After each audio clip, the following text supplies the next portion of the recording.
This episode of A.C.M.G. Presents Talk Time Live is brought to you in part by Viewfinder's Identity Search and Design. Your choice for web design, graphic design, and all multimedia development needs.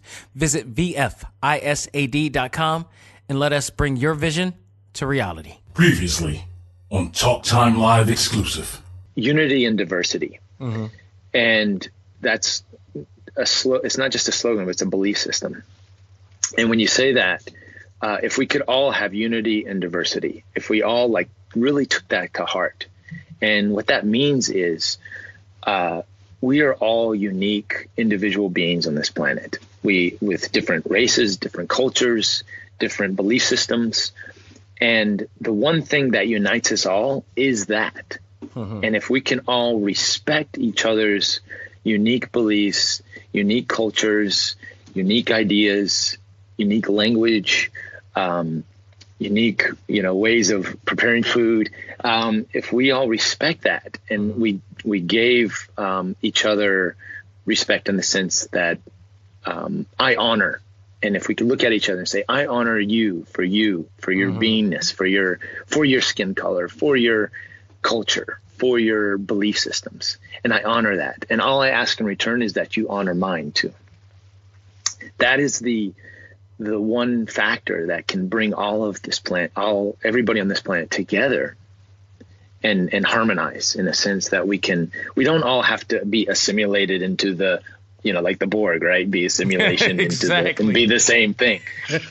No, this is in fact the exact opposite. This is saying that we all can really embrace who we are, our uniqueness, and come from wherever we come from. Yeah. But yet, because we embrace that, and we embrace that in each other, and we give mutual respect to everybody else, and my God's no better than your God or anything like that, then that's the true unifying field of belief, the one thing that can unite us all and come together. Hi guys, this is Ruben Langdon. You're listening to A.C.M.G. Presents Talk Time Live. Shoryuken! It's time. Talk time. Let's go. Anime, comics, movies, and games. Come on and let's get it. Talk time. Anime, comics, movies, and games. Come on and let's get it. Talk time. Anime, comics, movies, and games. Come on and let's get it. Talk time. Anime, comics, movies, and games. Come on and let's get it. Talk time live. Started in the 80s with Matt Cross. Dudes in the hood might have called that soft, but I carried that cross like Jesus did. Fast forward, I teach the kids to learn how to let go, live life, and show love to all things that don't matter where y'all from. And luckily, there's a show called Talk Time. We've been waiting for this for a long time. Dax kicks the facts on all the geek news, special guests and unbiased reviews. Suburban kids, the hipster street dudes, all can learn something new. Me too. I heard words when no faith is empty. I stayed the course, though my haters tempt me. Beat the podcast, that'll make them envy. It ain't too trendy, it's A.C.M.G. Anime, comics, movies, and games. Come on and let's get it. Talk time. Anime, comics, movies, and games. Come on and let's get it. Talk time. Anime, comics, movies, and games. Come on and let's get it. Talk time. Anime, comics, movies, and games. Come on and let's get it. Talk time live.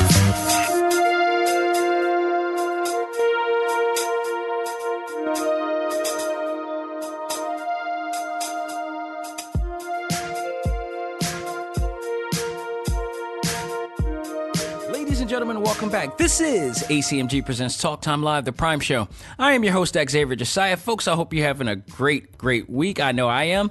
I want to give a big thank you to the one and only Ruben Langdon, the voice of Dante and Ken Masters from Street Fighter V, amongst other things and movies that he's ever done and produced. We had a great time being on his show, and it was just awesome. If you heard the actual beginning of the show, we got a little cut from it. So if you want to go out of your way, please go out of your way to go on TalkTimeLive.com or any of the outlets that we have to check out the whole entire interview in its entirety. It is awesome. He's been awesome to the show. And it's funny, I got to mention this real quick because before we start our show, and we got a great show coming. We got some news to talk about, but we got busted into some really interesting news right after we did the show. We did the show. It was 10:30 p.m. my time in Philadelphia. It was 11:30 a.m. where he was, because he was in Tokyo, Japan, and you get that. So if you hear what I put in the clip of what I put in from that interview at the beginning of the show, you'll understand why I put that clip in. And basically, he was under like a match. I don't want to say he's under fire. He was under a lit match, because that's how small the fire was that Newsweek was trying to put him in. So what happened was, we did the interview, and unbeknownst to either of us, I was not aware of this, and he brought it to my attention. He literally brought this to my attention the next morning when he hit me up and sent me the article and told me that, like, somebody just sent this to me. I just want to make sure you get a heads up on it. And I read the interview thoroughly, and Newsweek was accusing one of the actors, Joey Kamen. Joey Kamen plays the character Morrison, which is the only black character in the game. A small role, like he's in there at the beginning and he's in there at the end of the game. And that was the weird part about it, is that they made him a black character. The Joey Kamen is not black, and they decided to go by that. Now, that's not immediately like shocking to me, because as a person who watched the Cleveland show very much often and watched Family Guy, anybody who's a fan of those shows know that Cleveland is not done by a black guy. He's done by a white guy, but and comically so. And the reason why I don't have a problem with that is because, one, they do a lot of homework on there, and Cleveland does remind me of a guy I actually know in real life. So that's the funny part. But it's done. It's almost done like respectfully, not in a really disrespectful way. It's like just tongue in cheek at best.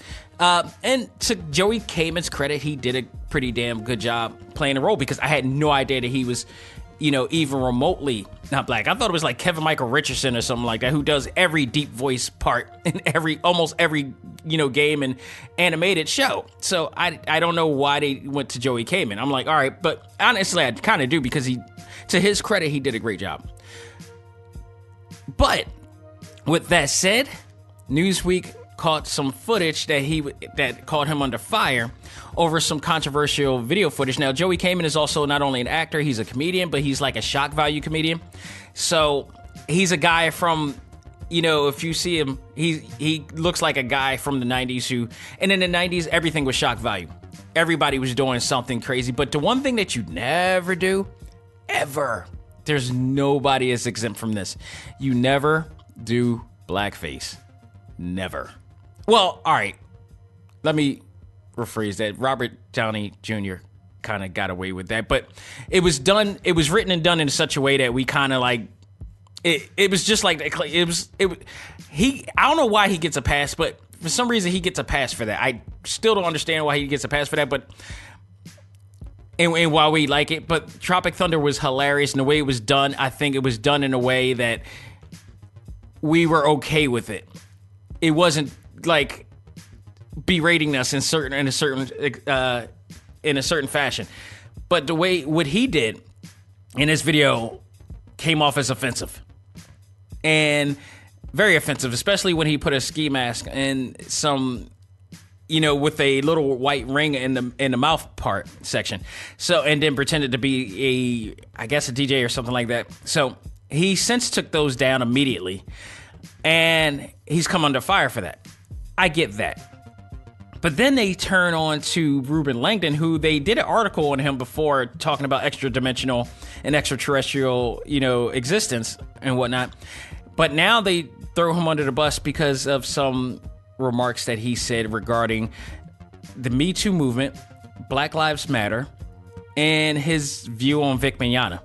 Now, I've read and heard these comments. They are not, it's not even an opinion. This is not even in my opinion. He did not say anything damnable in any of those subjects enough for anybody to warrant,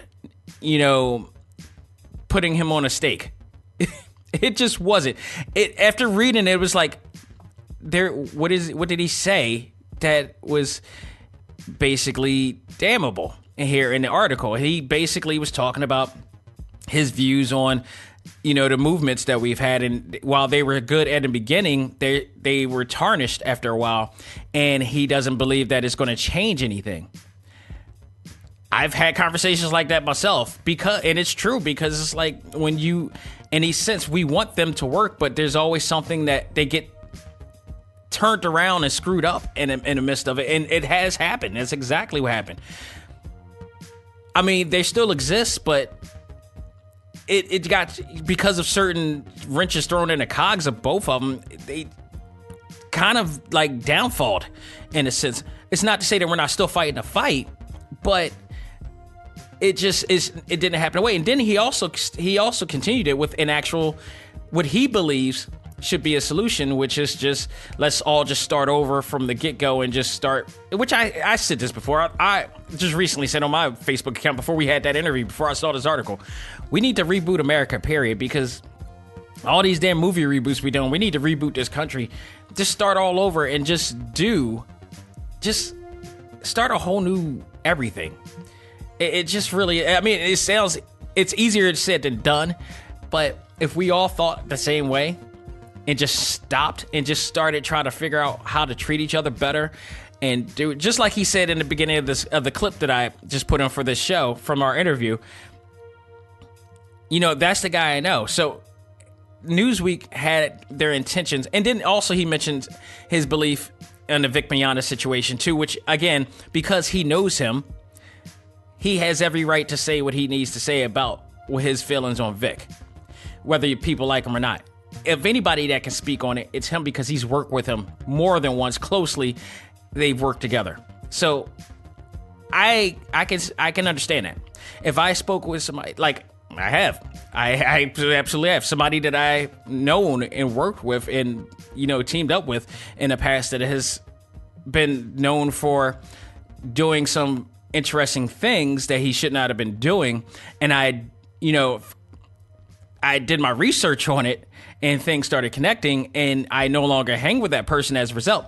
That's and plus with my own experiences with him, that's my experience. If anybody has anything to say, I have a right to say and view my opinion on it and make my decision. He figured that he made his decision of what he thought about that situation. He stands by it. You got to respect that. Because everybody who's getting on him about it doesn't really probably have that much interest in knowing truly what really happened, or whether it happened, or what connects or what not. So that situation is still not clear cut in the case. So that's what it says. But anything on that article was not damnable at all. None damnable. So they tried to do it, and people really saw through what Newsweek was doing. And then furthermore, Rubin had an actual email from Newsweek trying to get information on him about, or his views on the Vic situation, which he kindly declined. And he actually posted that email on his post. Now, he sent that to me, and I was like, afterwards, I was like, I'm not sweating this.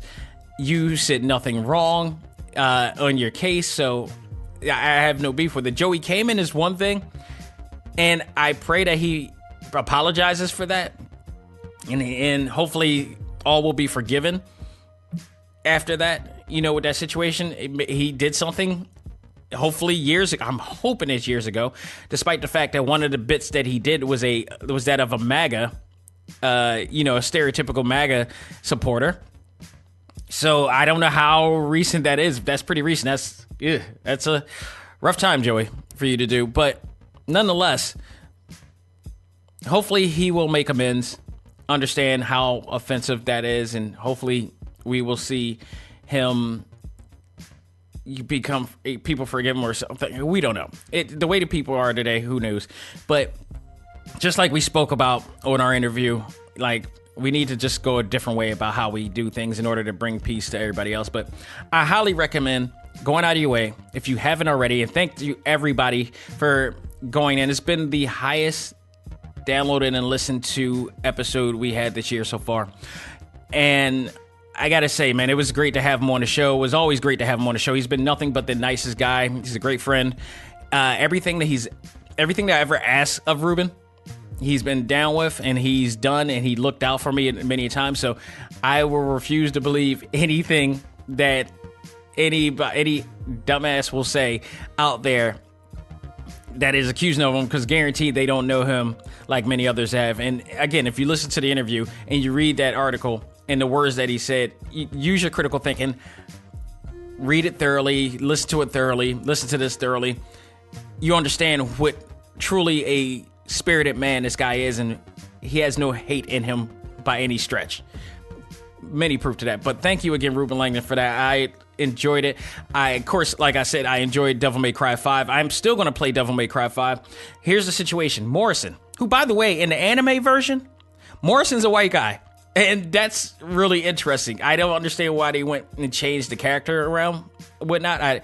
I like the fact that they had a black character in there, but come in and find out that Joey came in, did it, and then all the stuff that he did, it kind of rubbed me the wrong way, but not enough for me to damn this game, because the character Morrison is only in there for like literally just a few minutes in the beginning and a few minutes at the end.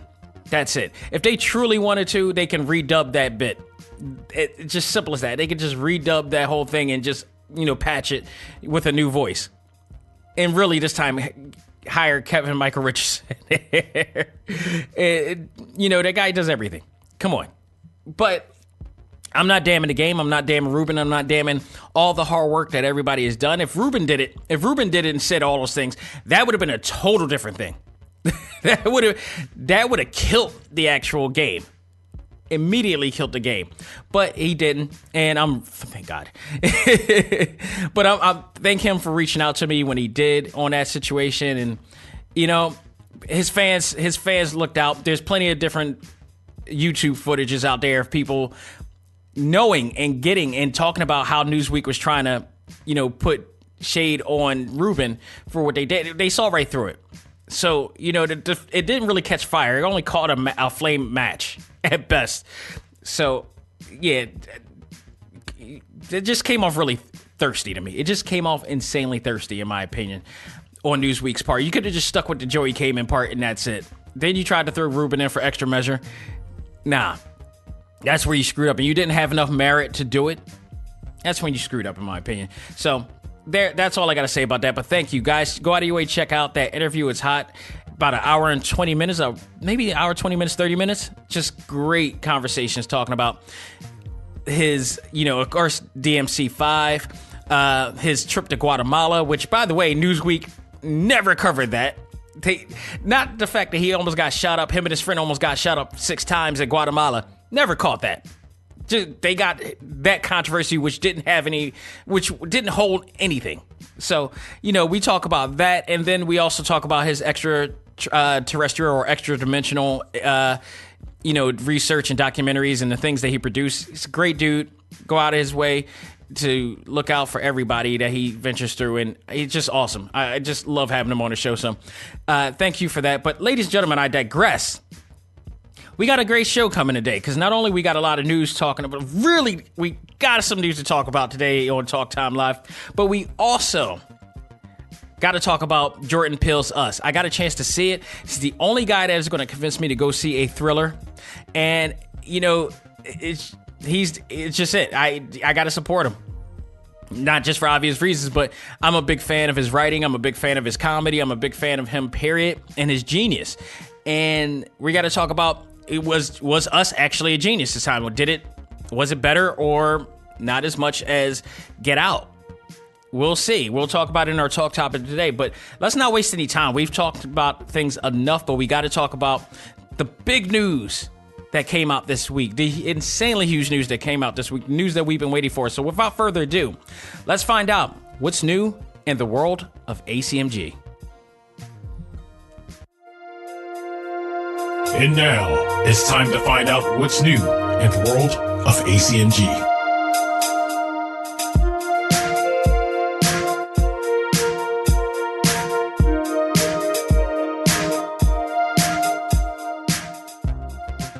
Folks, after years and years, and maybe just a few months and a few days and a few hours of actually waiting for the results of this acquisition, I can finally say Disney owns Fox. And I had to give it a deep voice too. Disney owns Fox. So this is beyond the news that we've been waiting for, and it is finally here. And you know what that means? That means for us, it's really funny because if I'm correct, and I've been told this many a times, that one of the biggest reasons why Disney wanted Fox was so that they can gain all of the licenses from Marvel. I don't know how true that is, but considering how much Marvel gross, you never know.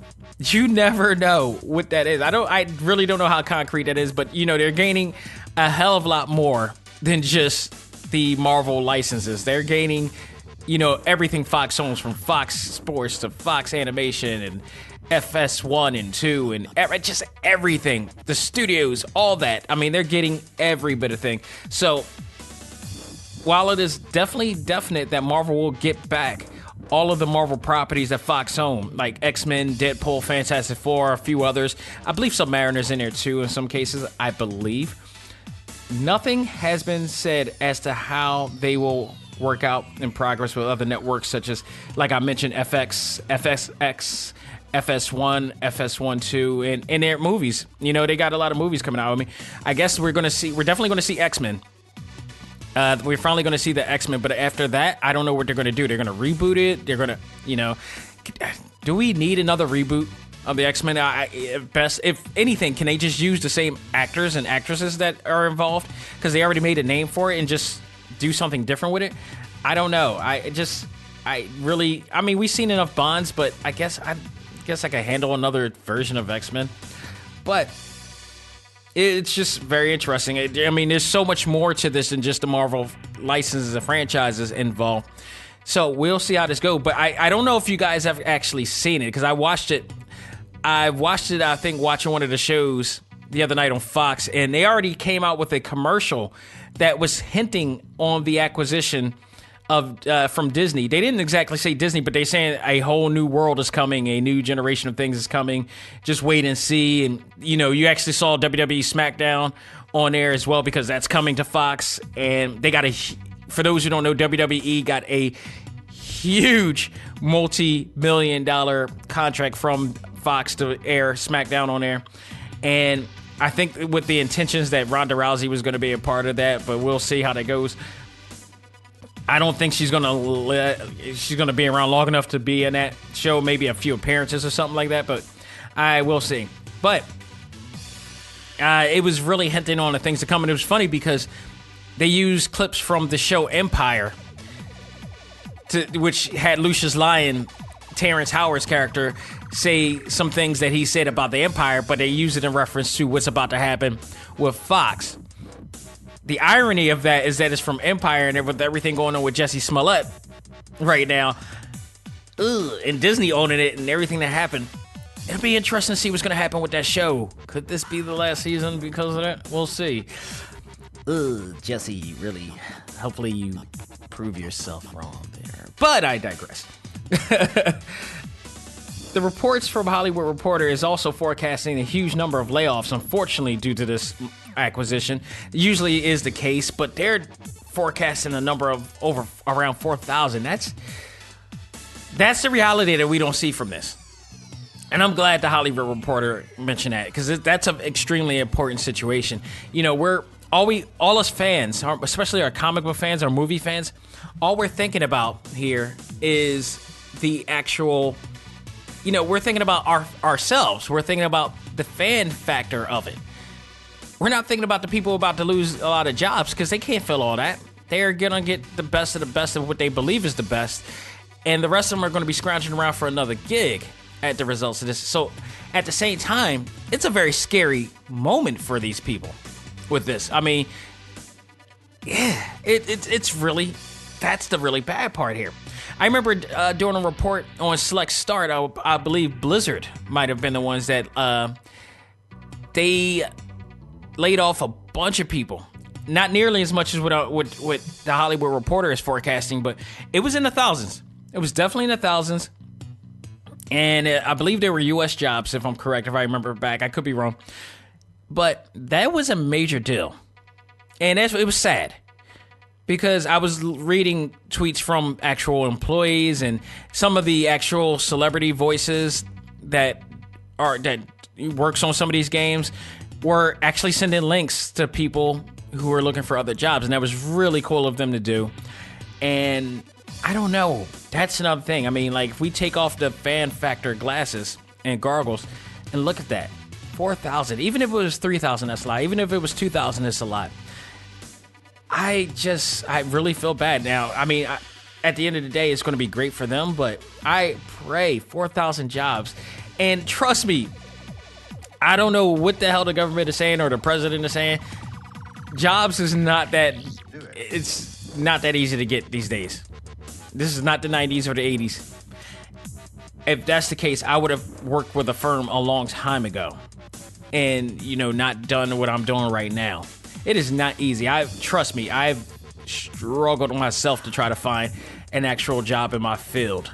And that my degree, that my hard-earned degree in honor roll certificate has earned me to get a gig. And it's not because it's so oversaturated with everybody else trying to get it as well. So much to what these commercials or, all these places and trying to tell you, it's not as easy. It's not saying it's impossible, but it's not as easy to get it all. So to see 4,000 of those people, I wish them the best. Yeah, whoever that may be, if that is to happen. I'll be very surprised if they do keep everybody there, but there's a big chance that does not happen, and that's the sad reality of this thing.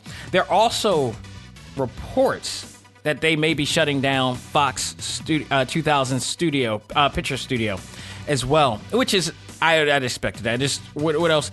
If anything, they can just assimilate into those studios and use it for another type of thing. I don't know what they're going to use it for, but that's just more space for them to do whatever they need to at that. Hulu. Yeah, people, you got to realize Hulu is also questioned, as Fox owned that as well. And now it's an acquisition of Disney. So, I mean, they've played this, they have Disney content on Hulu, but with them coming out and to create Disney Plus, I don't know what this is going to result in. I don't know if they're going to still make Disney Plus. Now, all right. Now, I can tell you this. I can definitely tell you this. If they merge Hulu with this Disney Plus, I'll be more than happy to own Disney Plus because that means we get it all. And I wouldn't mind paying for that. But I'm still not really down with this Disney Plus thing.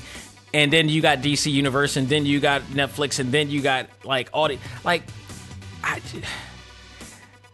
tell me somebody who has over 20 streaming networks, and I will show you a very wealthy man.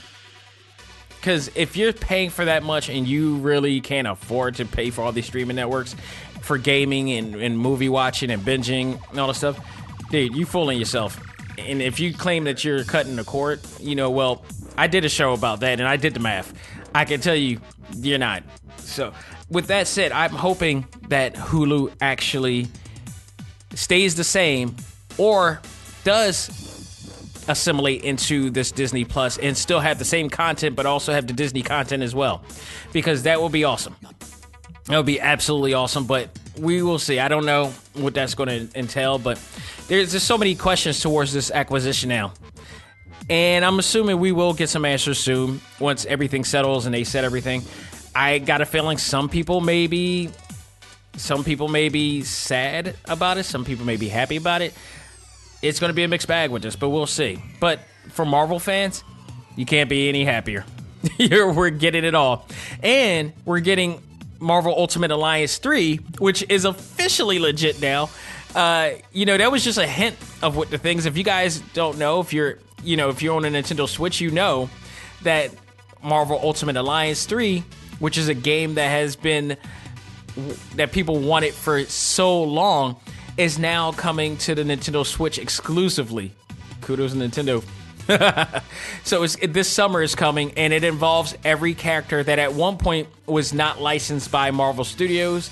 It was owned by Fox, Sony, and all of them are coming together as one. So And the cool part about Spider-Man being in there, too, because if I believe the contract from Sony was that they could use Spider-Man for, I believe, anything they wanted to, but they get all the money from the box office of the money that they make in the movies. But they merchandise, everything else, Marvel gets.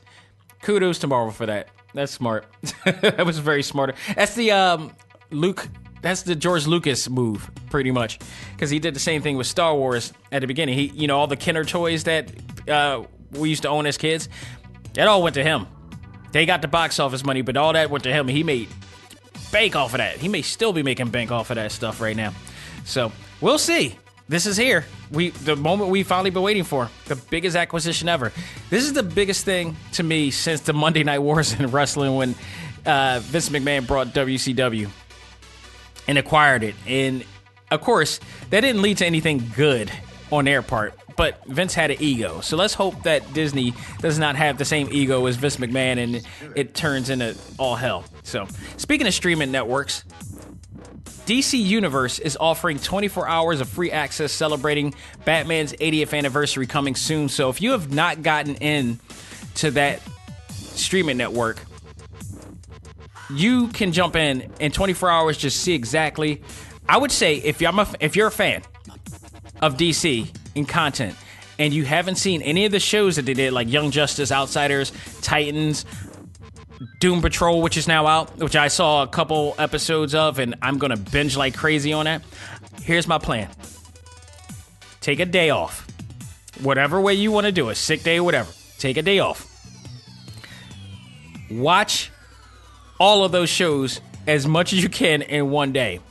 And it's hard for me to say. I would say, if anything, if I give it Young Justice, which I seen the first season of that, awesome.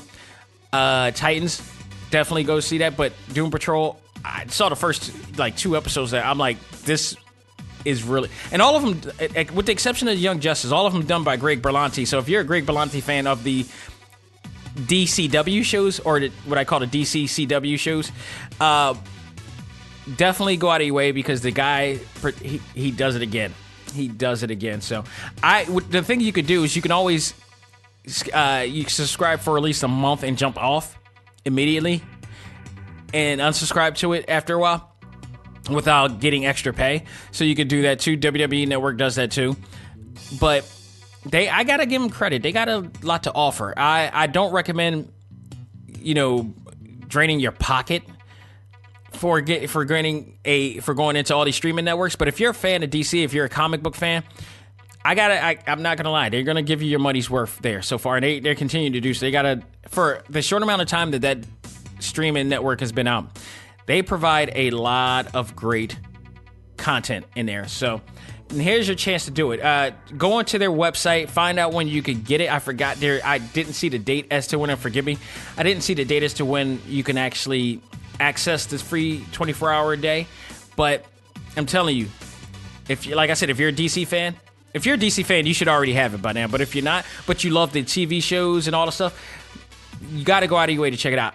They got some stuff that you probably never seen before, like the Aquaman pilot that never came into fruition. And I saw that episode. We'll talk about, I can make a whole episode out of that and as to why they never came out with that. But and I really should have during the time that Aquaman came out, but that's interesting. But nonetheless, go out of your way to check it out, and it may be worth your while. It may be worth your while, definitely. So let's move on to some other news here. For those of you in America, how would you like to make $1,000? Not by using your body, not by experimenting, not by taking any substances or anything, experimental substances. How would you like to win $1,000 just binging on every single Marvel movie that has ever come out? Not every Marvel movie. Let me change that. Every Marvel Studios movie that has ever come out, because you got to say that, because then that means oh man, I got to watch Roger Corman's Fantastic Four and the last Fantastic Four movie. Oh crap, or the Captain America movie from the 90s.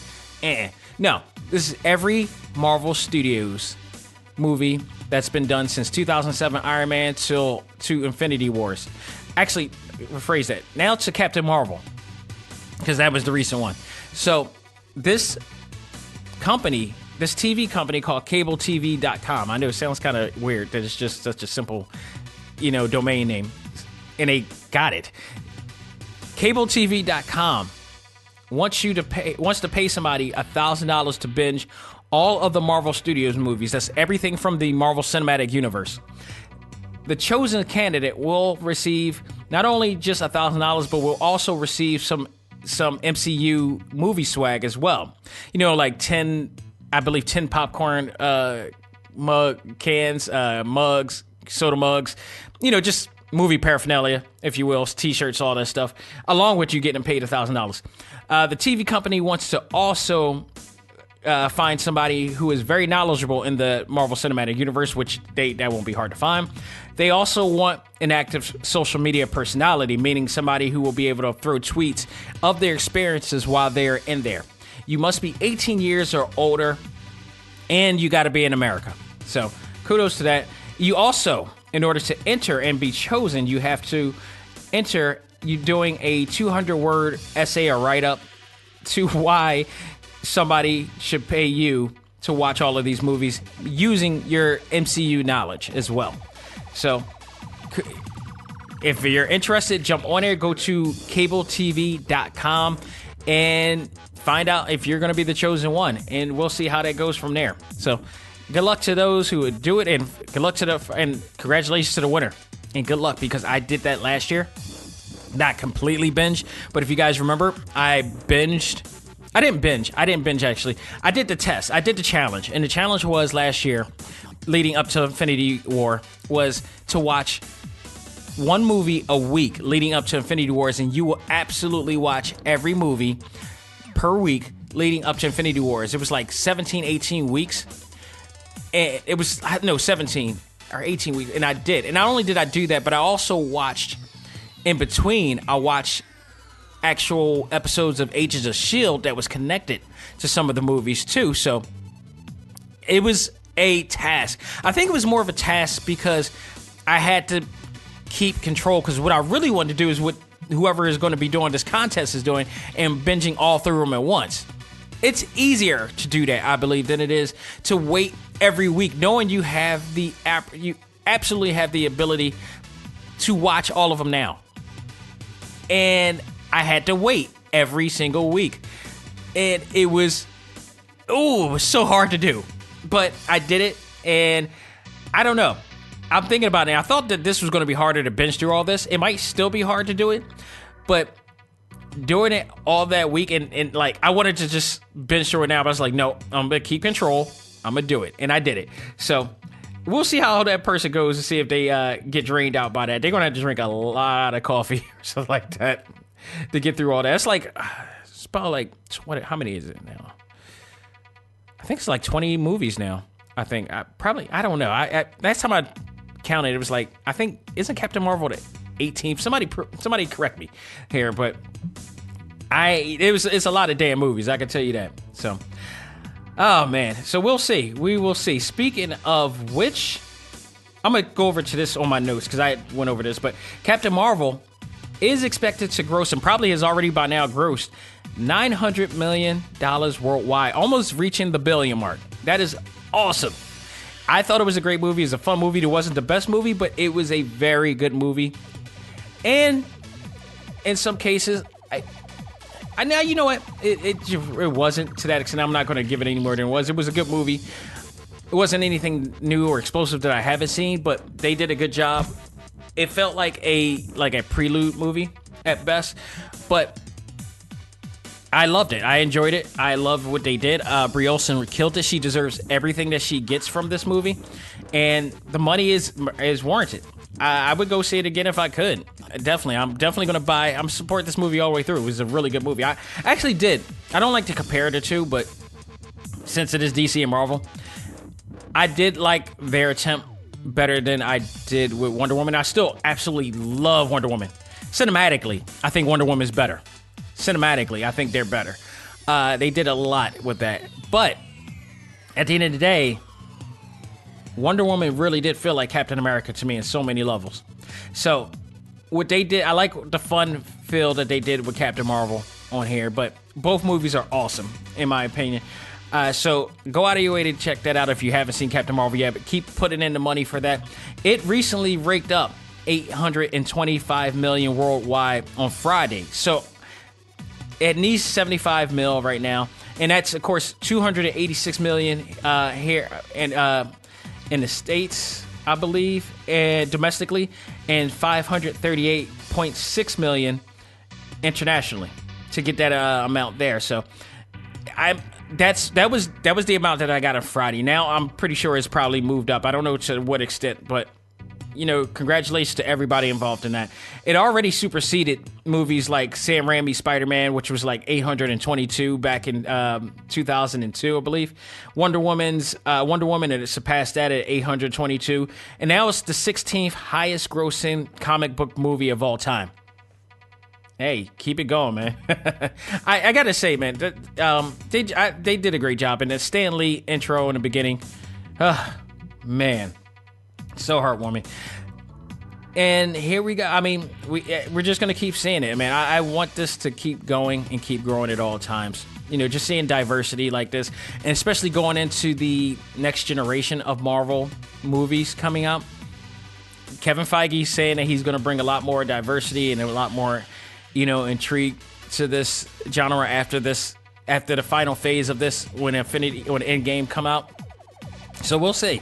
But congratulations to everybody involved in that movie, indeed. Let's move on to some gaming news, because if you haven't noticed, I haven't done a Select Start episode this week, and that is because I had so much going on. The Ruben Langdon episode came in, and then following that, I got so much outside work for my freelance work with, of course, if you guys don't realize, Viewfinder's Identity Search and Design is my design firm, which I do web design. I also do graphic design, logo design, and whatnot, branding, if you will. So a lot of my clients were in need, and I had to, go into that. So, and again, if you need any assistance in graphic design and web design, if you need to build your brand, why not come to me at Viewfinder's Identity Search and Design at VFISAD.com.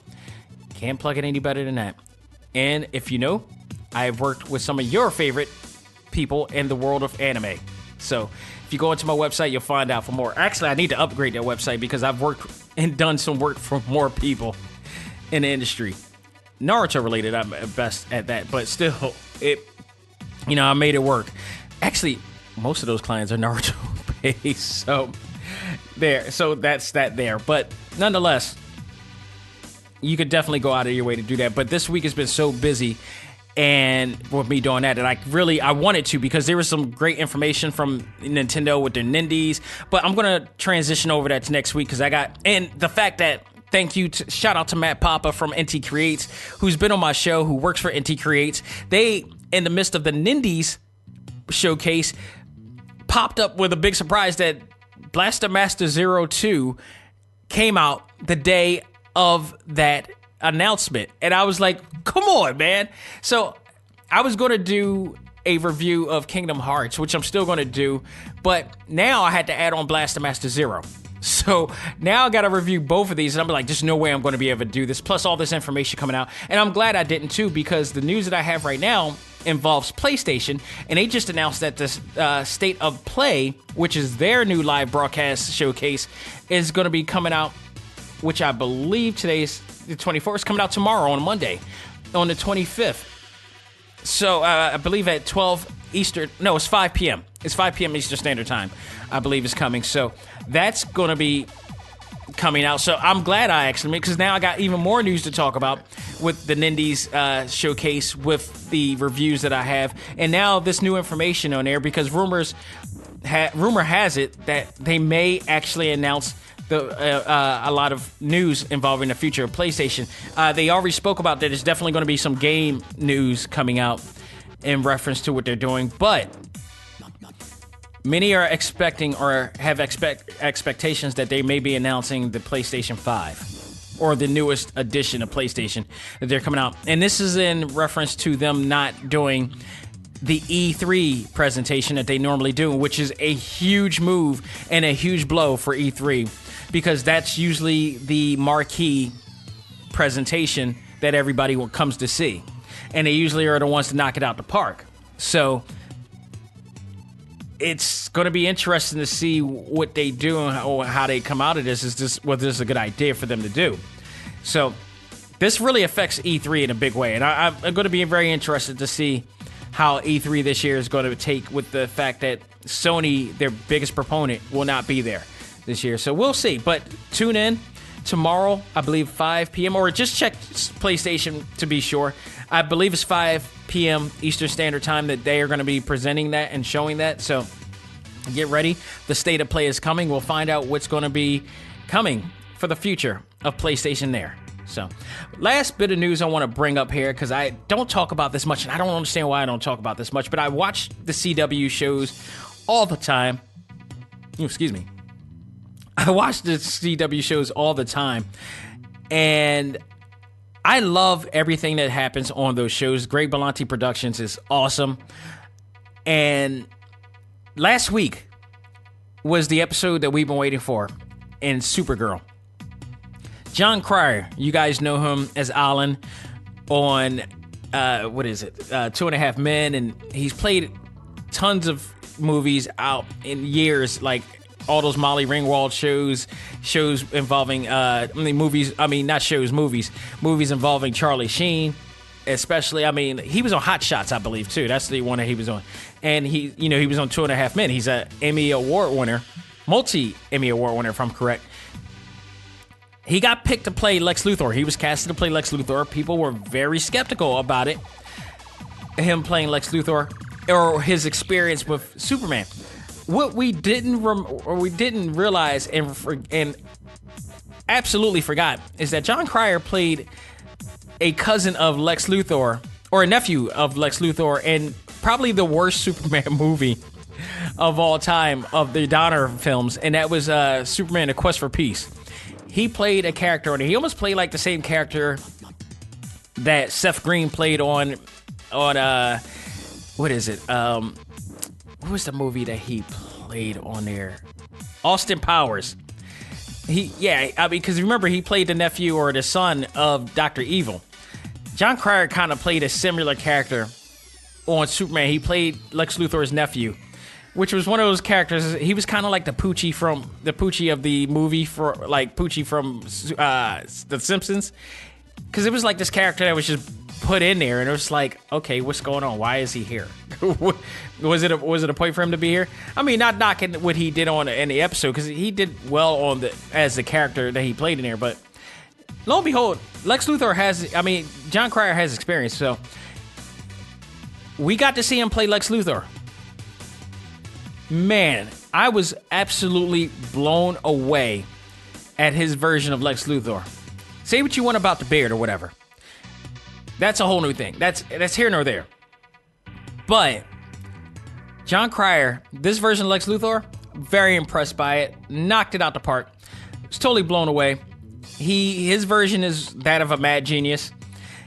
And the glowing moment, the part of that scene that really made me stand up and holler and scream at my TV, because at the beginning of the episode, we saw Miss Tessmacher. We got to see her, interact with Luthor for the first time. And for those who remember the Donner films, Miss Tessmacher is a character that came from the Donner films, and they brought her into there. And she's been on the show for, I think, since like the second season of Supergirl. She's been on this show for so long, but we have not seen Lex. And lo and behold, they interact with each other for the first time, and fans of the old movies, which is a big wink moment for those who watch the movies, they got to see them interact for the first time. And I was like, okay, this is interesting. Let's see what happens from here, because if anybody knew, Miss Tessmacher on the movies worked with Lex Luthor. She was his assistant or whatever else that he needed her to do. And Miss Tessmacher was a really sexy, type of individual that worked with Lex from time to time. So Miss Tessmacher on here was working for Catco, also under Jimmy Olsen or James Olsen, who, in fact, many of you don't remember from seasons back, James slept with Miss Tessmacher in the copy room, and Kara actually caught him in the copy room. This is back when Kara had like a crush on James. And lo and behold, Miss Tessmacher comes out and reveals that she's been working with Lex since the get-go. And I was like, whoa. Came out in the signature Miss Tessmacher leather or vinyl, all bodysuit that she was similar to what she wore in the movie. I jumped off my seat when she turned total heel and was about to kill Lana Luthor and was like, whoa. She went full rogue. She was literally about to kill her until Lex said, no, don't do it. We'll save it for now. I was blown away. He is going to be a major character in this show, bar none. And I'm like, he can't just be making one little appearance on his show. Nah, he is going to affect this series. And they already got like Agent Liberty already in that storyline. And I guess they just ended the, I'm thinking that they ended the Manchester Black saga with that situation in order to move in with Lex, which I think is going to be an even bigger deal now. And we'll see, man. This is going to be Supergirl. To me, this year is my favorite of the bunch. Even bigger than Flash, even bigger than Arrow, and bigger than Black Lightning right now, which I love Black Lightning right now. But they knocked it out the park with what they're going to do. I'm looking forward to seeing what they are going to do with Lex Luthor from this point on, because this show has been nonstop awesome. Since the moment that they moved to the CW, they have looked back from what CBS, the debacle first season that CBS has put in, and brought so much power and strength into this series. This is almost becoming a flagship series. Almost becoming a flagship series. And when Crisis on Infinite Earth come, oh my goodness, I can't even fathom what the hell is going to happen there with everything that's going on. Black Lightning, too. Let's talk about that. Black Lightning ended with Lightning actually finally getting her costume. The younger daughter of the Pierce family finally getting her costume and able to control her powers. We also saw Tobias finally get taken down. She almost killed him, but she decided not to. And now he's put in a maximum facility. But for how long? That dude's been an amazing character in the series, and I'm interested in seeing what is going to happen to him. He also broke up with Cutter because Cutter saw him going way too far, and he's getting out of control. So Cutter is going to be stepping away from him, but we don't know the continuation of what's going to happen with that character. Bill Duke's character, to me, is oh my God, that dude's awesome. Bill Duke, if you guys don't remember, most of you guys don't, because I don't think a lot of our listeners may not have watched movies like Commando, from Arnold Schwarzenegger's Commando, or infamously, Don't Be a, Menace to Society. I was about to say Don't Be a Menace, but that's the comedy version. Menace to Society, which he played a role of a cop, and the most intimidating looking cop you could ever have. It's such a pivotal moment in that movie that people can't stop saying, you done effed up, right? I mean, that's his catchphrase. And it's awesome. It is absolutely awesome what he did in there, and as Agent Percy Odell. And he is looking to be a much more pivotal role in this series because he's been eyeing the Pierce family, and he's well aware of what they're doing. So last thing you know, these guys are finally having a family gathering. And all of a sudden, he pops up in their crib, unbeknownst and unannounced, and just stealth-like. And he lets them know that the Pierce family, that he's aware of them all being who they are, and he's getting them to use them for whatever it is that he's trying to use them for. Unbeknownst to them, he has new metas. One of them is Painkiller. Khalil is back. I don't know, some way, somehow he's alive, and they're going to try to weaponize him. Unbeknownst to them. And I know when Lightning is going to find out, she's going to want to kill him for this. So it's going to be interesting to see what's going to happen in that season. I love both seasons of Black Lightning. I'm looking forward to seeing what they do with him next, and I hope they keep that strength going. I also believe that Robert Townsend, who's directed some of the episodes, and he's a character on the show. I still believe he's going to play a bigger role in the series, and a lot of people are making fun of it, saying that he's going to be Meteor Man again.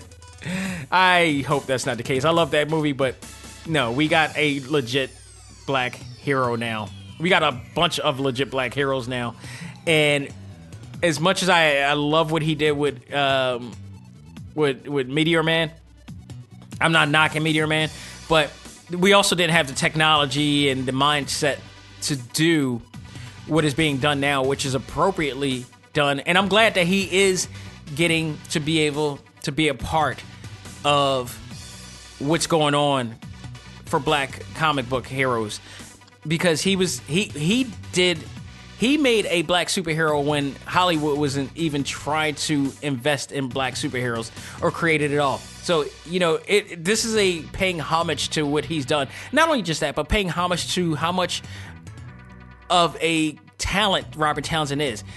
And I love it. They also brought in my man from the Five Heartbeats in as well to be one of the scientists. The guy that, I forgot his name. Next time I talk about Five Heartbeats, next time I talk about the show, I got to bring up his name. But he played the heartbeat that got had the drug habit. That also very pivotal moment. And he's back on the show as well. So the show has been absolutely fantastic. It just paid so much homage to a lot of people who paved the way for in acting in Hollywood and Black Hollywood or whatever like that. So it's awesome. Absolutely. I'm really pissed that they killed off T.C. Carson. I'm still pissed that they did, because he played Tobias' father. And I'm like, God, man, just come back to life or something. So last thing is The Flash. The season finale came. Or no, it hasn't came yet. It's coming, though. But we last saw The Flash, and finally, Nora revealed that she was working with Eobard Thawne, and whoa, were they pissed off. So pissed that Barry speeded her right into one of those Star Lab cells. And, man, let's see how this is going to turn out now, because there's so much turmoil going on there right now with things going on. This has been the best season of The Flash yet. Better than last season, because last season went off a little bit slow. We'll see how that goes. So, ladies and gentlemen, that will do it for what's new in the world of A.C.M.G. We're going to take a break, come back, and we're going to talk about Jordan Peele's newest psychological thriller, Us. Did it supersede Get Out? Was it worthy? We'll find out right after this.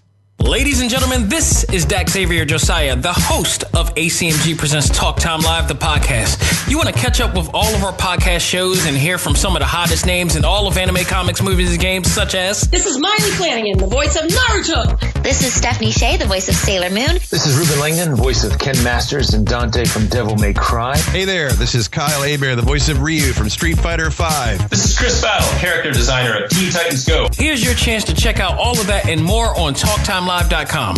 TalkTimeLive.com provides all of our ACMG content with new and previous episodes, exclusive interviews, articles, and much more. Visit TalkTimeLive.com and let us help you learn to let go, live life, and love all things ACMG. Talk Time Live. This is Tom Gibbous, the voice of Shikamaru Nara from Naruto, and you are listening to ACMG Presents Talk Time Live, and it's not a drag. Do it. And now it's time for our talk topic of the week. Ready? Fight!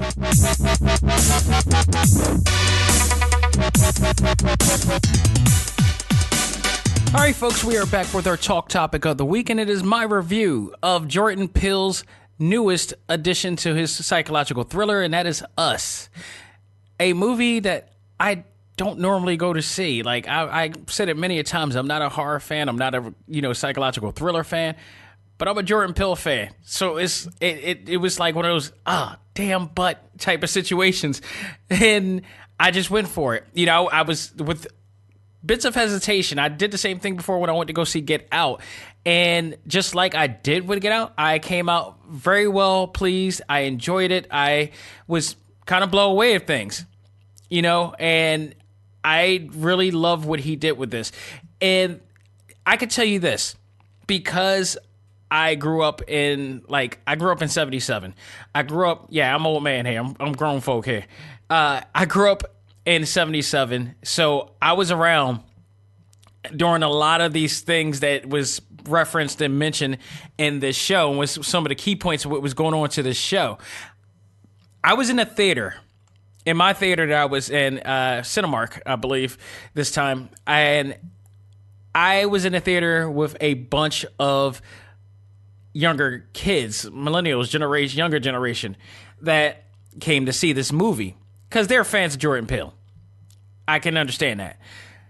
What I don't believe they were fans of was some of the references in there, because I think they came out not understanding some of them. And I knew when I saw some of these things, it would go over their head because they didn't understand it. But now, take note, from the thriller standpoint, and the excitement and suspense standpoint, he got it. He definitely got it. But he went in a place that I believe only older generation would understand. And I think that's what it was targeting, because some of the movie was based on 86.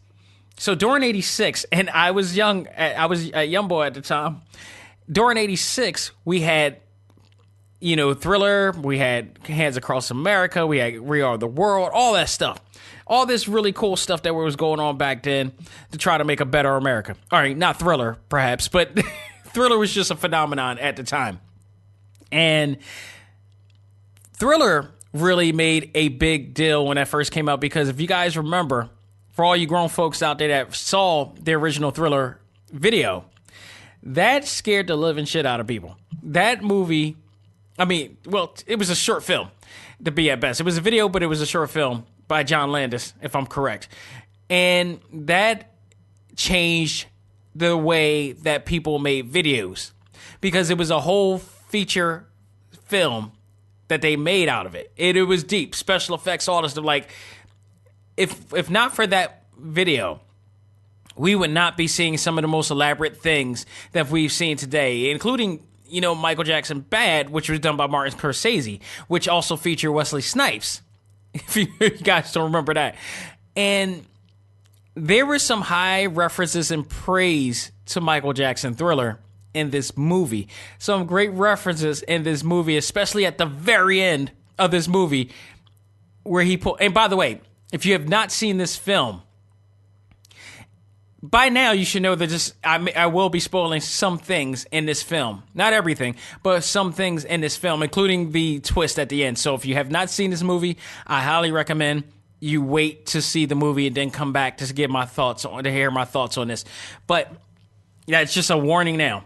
But I thought he did a really great job. This, from a scare factor, didn't scare me at all. But I can see where it could scare other people.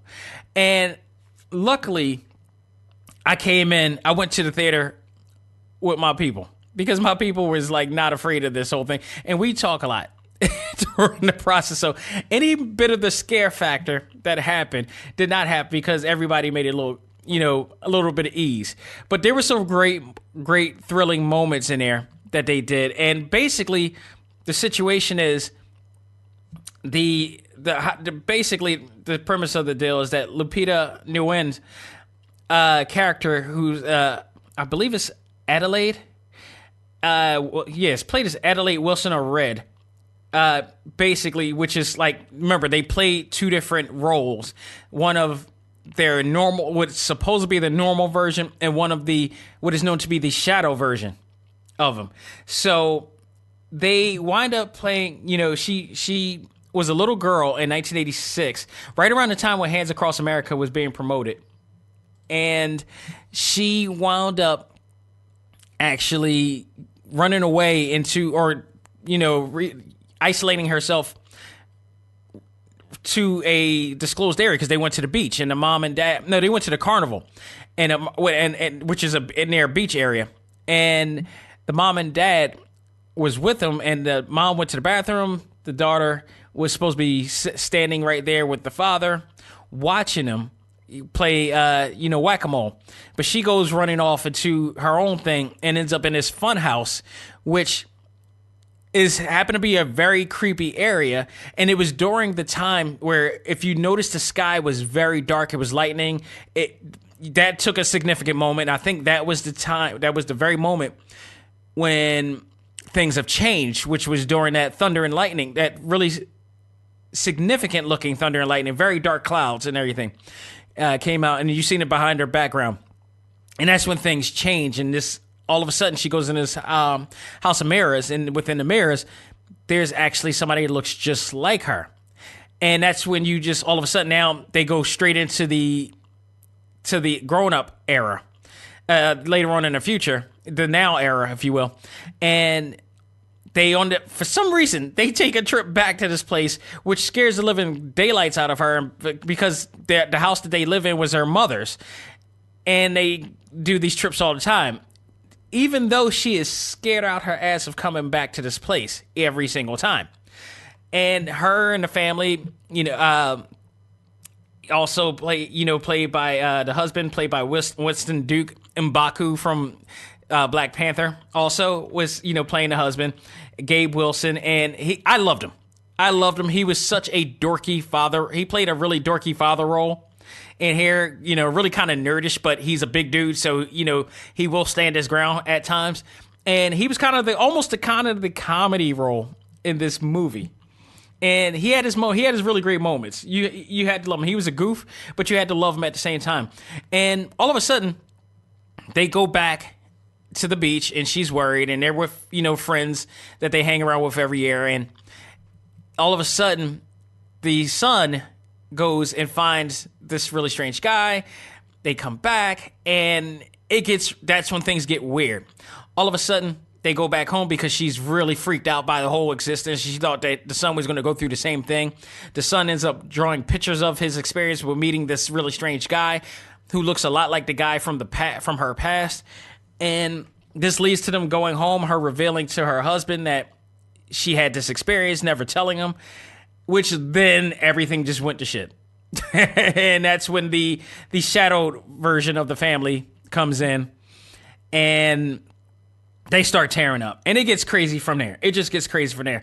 What we don't realize is that we thought from the beginning of the movie that it's just only their family that's being affected. No.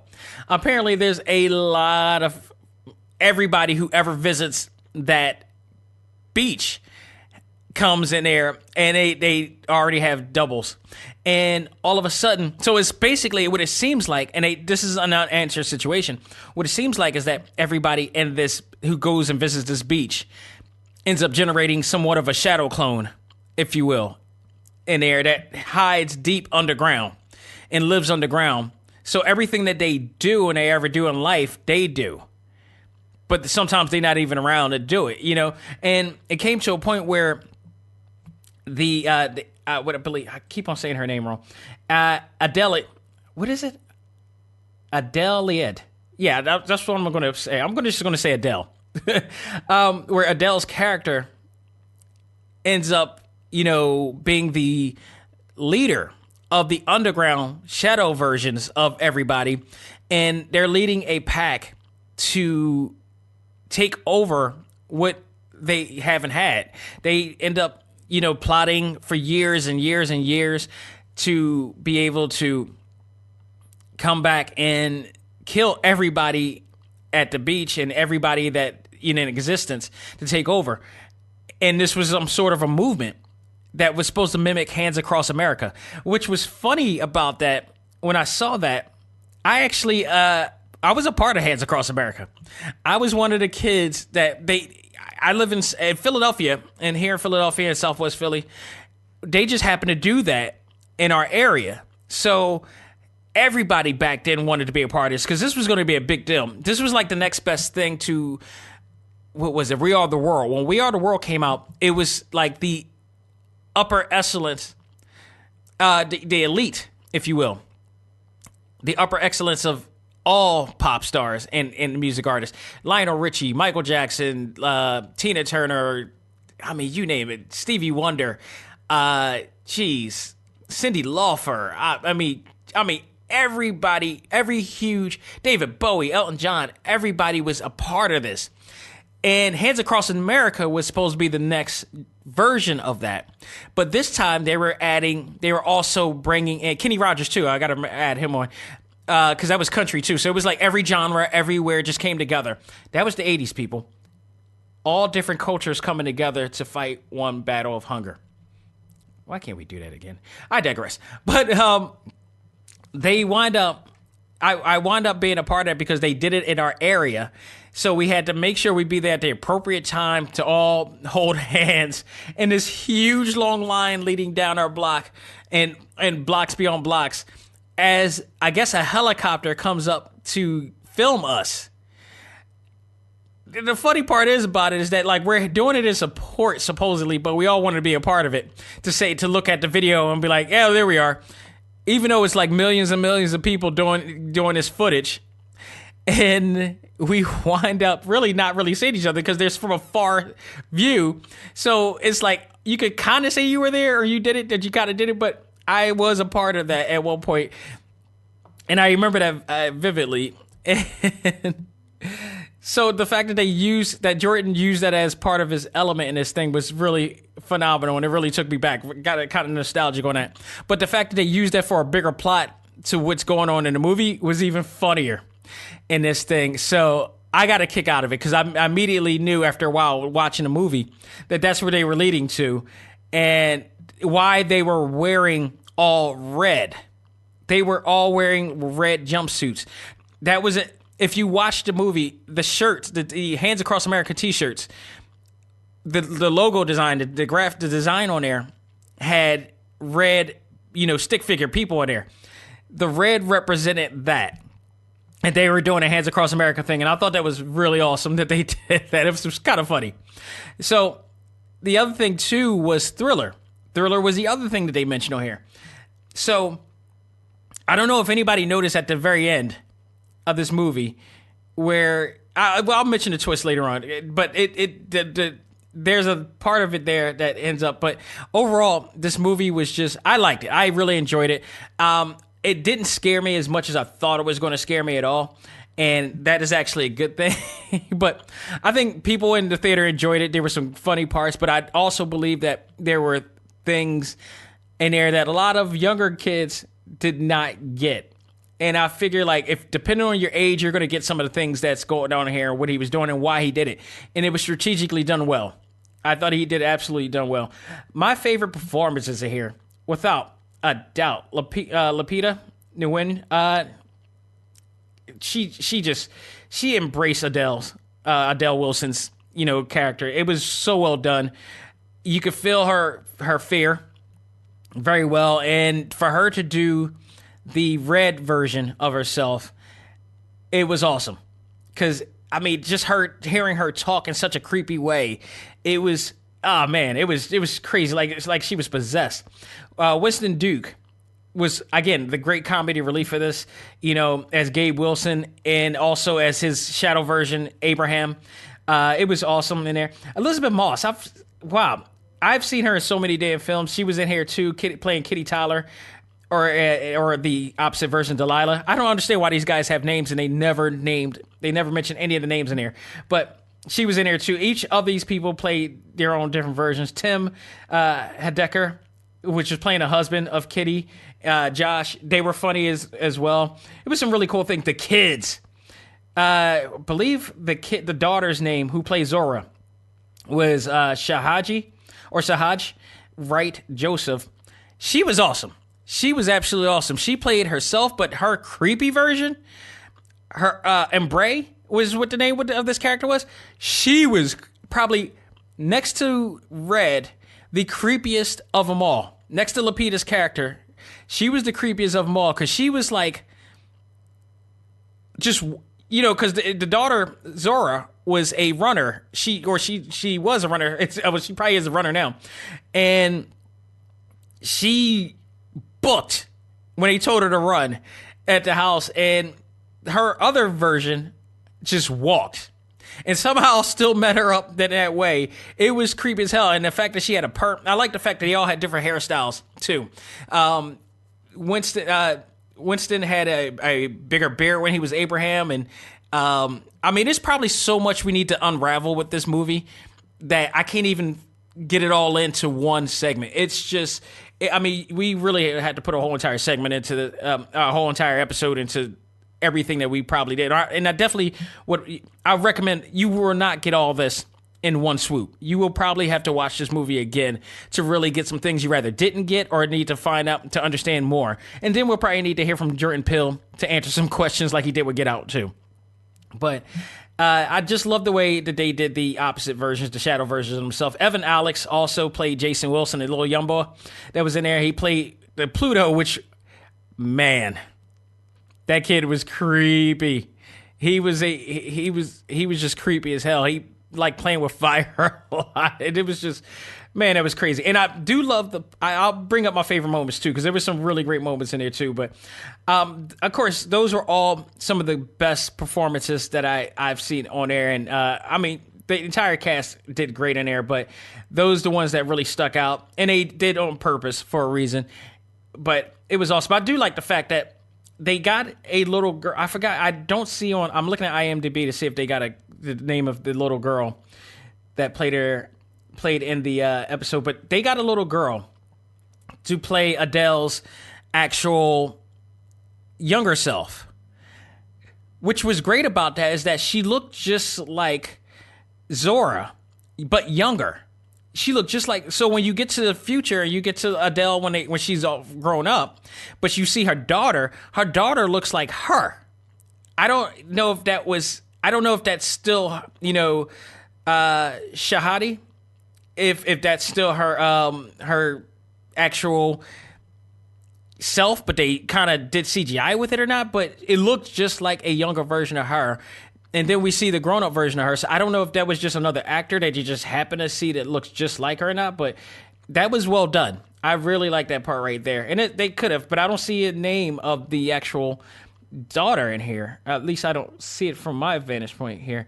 But I like that they did that, and because now it looks like her daughter is looking like her growing up. So that was a little bit of significance there that they did. I really enjoyed that. But I got to talk about the performances as well in here. I mean, not just the performances, the favorite scenes that I think one of my favorite scenes was definitely the funhouse moment when the very moment that starts the creepy factor. The rabbit situation was interesting, and I need to know the significance of the rabbits. I think they play a bigger thing than some type of a hint message, a Easter egg, if you will. Because I know that they fed on live rabbits raw, and that was the thing. But I almost feel like they play a bigger role or a significant role or artistic significance in this movie as well in here. But it was some really great stuff. Just my favorite parts in here, definitely when they first invaded, the moment that they're at the front of the house and Winston's character is, out with the bat and saying, if you want to get crazy, that's going to stick with him for quite a while. That's absolutely going to stick with him for quite a while. Winston Duke is just great. The first time I saw him was as M'Baku in Black Panther. Loved him here just the same. I'm looking forward to seeing other movies he's involved in because I think he's a great character. I think we haven't seen any of what he can really do. Yeah, his potential is. I feel like his potential is just going to skyrocket from this point on. It already did. He really did make a great appearance on Black Panther, but it was awesome. But that was one of my favorite moments, and just the scene where they just finally invaded and everything. The Hands Across America connection I liked a lot too. Also, the part when they faced the sun, the little sun, when they faced Pluto, when that part right there was awesome because the son actually played Jason actually did something really smart. He realized that he was the shadow, that he mimics everything that he does. So when he was on fire and he was about to set them up, and he figured out it was a trap that Pluto was about to trap him, and he was about to burn him and kill him. He got out the car and moved back, and Pluto moved back into the fire, which was awesome. So that was a great thing. And then the very end, the last battle between Adele and Red was absolutely fantastic because, if you remember in the movie, Adele used to do ballet. And at the same time, that means Red was doing ballet because that's her shadow. And they had this great scene using, once again, the I Got Five on It song, but in such a riveting, engaging, like that song has never been used so good ever to this film. It was epic. And I liked the way she was doing ballet with the scissors and just going about it, like just attacking Adele. And that was such a great scene. It just really a great pickup. Now, while I was watching this, I was still trying to figure out, like, what am I missing here? All right, we figured out how they got to be. We figured out why they want to do. Where is the end? How's this going to end? How is this going to end? Now, here's the thing. Let's talk about this ending. I guarantee you there are going to be people that are going to say that they weren't surprised about this ending, that they figured it was going to be a twist. Bullshit, Mr. Hanman. I don't see how in the hell you could have figured this out. Where in ever in the movie that you figured that this was going to be a thing? I call BS on anybody who even remotely say that they knew that this ending was coming. Because I didn't. There was no way of you knowing that this ending was coming. I don't understand how you knew this ending was coming. So apparently they talked about everything that happened from the point of when they started to rise against the normal existence of humans. And somewhere along the lines, what we didn't see or somehow didn't get was that, and kudos to, again, Jason, who figured it out, that his mom is actually the Shadow, who ended up taking places with the original mom and held her captive there while she got to live in normal existence. And that's what they figured out. That's what they figured out after all this time, that the mom is actually the bad guy at all this. She was actually the bad guy in all this. So at that moment, when he figured it out, and Adele looked at us, or supposedly her son, it actually should be his son, but she looked at him and she gave him the Thriller look. She absolutely gave him the same look. That was extremely paying homage to Michael Jackson Thriller. If you look at that role and look at that part, and you look at the very end of Thriller, that's exactly what Michael Jackson did. And that's exactly here what Lupita did at the end, and it gave him that look. I was like, whoa. I'm sorry. That part right there, that twist was awesome. That twist was absolutely awesome. There was no way. Somebody is going to have to really, in detail, explain to me how they knew that was going to happen. It wasn't that obvious. And if it is, maybe I didn't. Maybe it was something I overlooked. Again, I had to watch the movie to see if there was a part in there that I overlooked. But to me, it wasn't obvious. I usually catch on things pretty good in there. I mean, I caught on a lot of what was going on there. But that I did not see coming. Did not see coming at all. So overall, I really enjoyed the movie. I gotta give it an A. Now, question is, although I gave it an A, I mean, and enjoyed it. I loved it. It wasn't scary, but it was scary to me. But, I may thank my sister for that, who used to laugh at all horror movies back in the day, so it kind of got me adjusted. So kudos to her.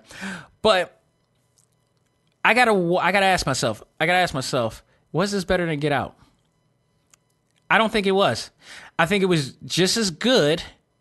I think Get Out may have had a better twist. Maybe. I got to look back and Get Out. It's been a while. I've only seen it since I went to the movies. It's on Hulu now, so I got to watch it. But I think it had the most surprising twist out of the two. But that's not taking anything away from their twist, because I didn't see that coming too. But I think if you want to compare the big twist moment between the two, I still think Get Out may have topped it, just from the fact that you had no idea what these people were doing with the bodies of black people. So that was crazy. But this was also too. This was great. This is great. Go out of your way to go see us. Jordan Peele, in my opinion, does it again. It was awesome, and you enjoyed it. Even if I tell you, as a person who doesn't like horror or thriller, psychological thriller movies and all this stuff, I think you could ease into this. if you're not a fan of it, but you love Jordan Peele, I think you could absolutely ease into this. It more tries to suspense you more than to scare you. And you'll be more in suspense than a scare. And I think they did a good job. And there's some really great, there's some little bit comedy, little less comedy than it was in Get Out, but also just some great scenes, some great connections and significant things in there. Again, if you're my age or a little bit, just a tiny bit younger and have been around at the time, you get some of the references that they were getting and why they did some of the things that they did. So it was awesome nonetheless. But, I loved it. I hope you guys do too. We'll get our thoughts on our A.C.M.G Facebook group, of course, and I'd love to hear what they got to say about it as well. So that'll do it. Ladies and gentlemen, thank you so very much for joining us again on A.C.M.G Presents Talk Time Live. This week, we will absolutely have a Select Start podcast. I'm managing everything properly with everything going on with my clients, so I am back on track. And, not that I ever wasn't back on track in the first place, but it's just, you got to attend to the clients and get them out there, get the world to see who they are. But we are back, and I am glad that I am doing this podcast now on this week because there's going to be so much information. The Nindies Showcase, the State of Play live broadcast showcase that are going to be coming. We're going to see what PlayStation has to offer. We're going to talk about all that, plus my review of Kingdom Hearts 3 finally, and Blaster Master 2. So, Blaster Master 02, let me correct that. Blaster Master 02 from NT Creates. So, we'll be talking about that, and we'll see what's going on next week, but we're going to be counting down to Endgame and Shazam, which is coming in the beginning of April. So I'll be most likely doing that one too. So stay tuned for all that and much more. So thank you guys so very much. Again, thank you to Ruben Langdon for the great interview that I had. And, much best wishes to him. I'll talk to him again soon. And definitely go out of your way to check that out on iTunes, Stitcher, Google Play, Podbean, YouTube. What else? TalkTimeLive.com, of course. Just everywhere you can find that, not only that interview, not only that episode, but all of our episodes and all of our interviews with the exclusives and names and fandom, our favorite fandoms that we all know, are all there. You could go to TalkTimeLive.com /exclusives to check out just the exclusives only. I'll be uploading Tom Gibbons' interview that I had recently, Shikamaru from Naruto, and then I'll be also, and Felix as well on that page. So it takes a little while to get all that in. It's like, that's a lot of work. I'll be getting all those up for make it easier for people to check out as well. So stay tuned for all that and much more. So thank you guys again. On behalf of myself, this is Dak Xavier Josiah saying, learn to let go, live life, and love all things anime, comics, movies, and games. This is A.C.M.G Presents Talk Time Live. I am out of here. People, have a great week.